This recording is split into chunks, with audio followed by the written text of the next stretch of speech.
Buenos días. Ayer hablábamos sobre la misericordia de Dios y la forma en que Él diariamente tiene misericordia de nosotros y nos concede muchas cosas que no merecemos. Y cuando nosotros contamos estas bendiciones, podemos cantar sobre su misericordia. Y la misericordia es parte del carácter de Dios, de la forma en que Dios es. Y esto lo sabía perfectamente David. David había experimentado la misericordia de Dios de muchas maneras. En el capítulo 21 de Primera de Crónicas, David comete un error y censó al pueblo, desobedeciendo a Dios. Entonces Dios manda a Gad y le manda un mensaje a David y le dice: 3 cosas te propongo, elige una de ellas que yo haga contigo. Y Dios le da a David la posibilidad de elegir su castigo, porque lo que él había hecho había desagradado a Dios. Y le dice: puedes escoger 3 años de hambre, 3 meses de ser derrotados delante de tus enemigos con la espada de ellos, o 3 días la espada de Jehová. Y eso significaba destrucción del pueblo que él estaba protegiendo. Pero David dice algo muy bonito en el versículo 13: estoy en grande angustia. Ruego que yo caiga en la mano de Jehová, porque sus misericordias son muchas en extremo, pero que no caiga yo en manos de hombres. Entonces él eligió la espada de Jehová, y efectivamente Dios mandó un ángel y empezó a destruir y cayó mucha gente.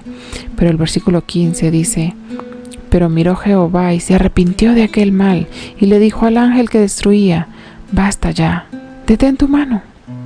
David conocía a Dios y él sabía que Dios iba a tener misericordia, y Dios la tuvo efectivamente. David conocía a Dios. En Efesios 4, versículo 32, es un versículo bastante conocido, nos dice: sean benignos unos con otros, misericordiosos, perdonándoos unos a otros, como Dios también os perdonó a vosotros en Cristo. Y esta comparación entre estos 2 versículos me hacía pensar en el carácter de Dios, cómo Dios es, y también el carácter que Él quiere producir en nosotros. Este versículo dice: sean misericordiosos unos con otros. Quiero poner de mi misericordia en tu corazón, básicamente nos dice Dios, para que nosotros podamos ser misericordiosos con los demás. ¿Cómo se expresaría esto de una manera práctica? ¿Cómo podríamos explicar la misericordia de Dios de una manera efectiva, de una manera de servicio los unos a los otros?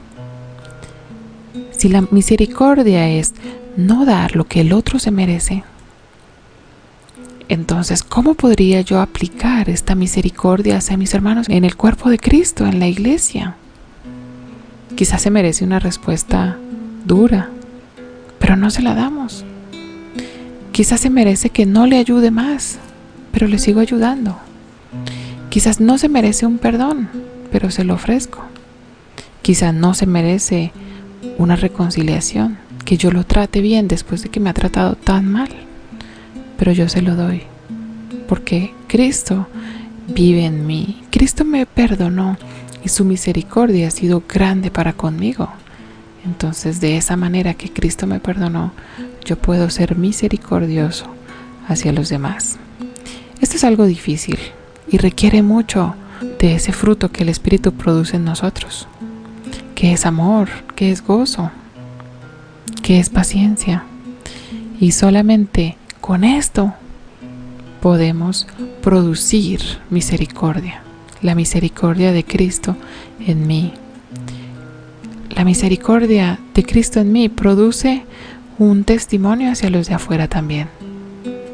Qué bonito es que alguien diga: uy, ese cristiano es misericordioso. Obviamente no lo va a decir con esas palabras, pero dice: ¿cómo puede perdonar esta ofensa tan grave? Solamente porque Cristo produce misericordia en nosotros, porque nosotros damos misericordia de la misma manera que la hemos recibido.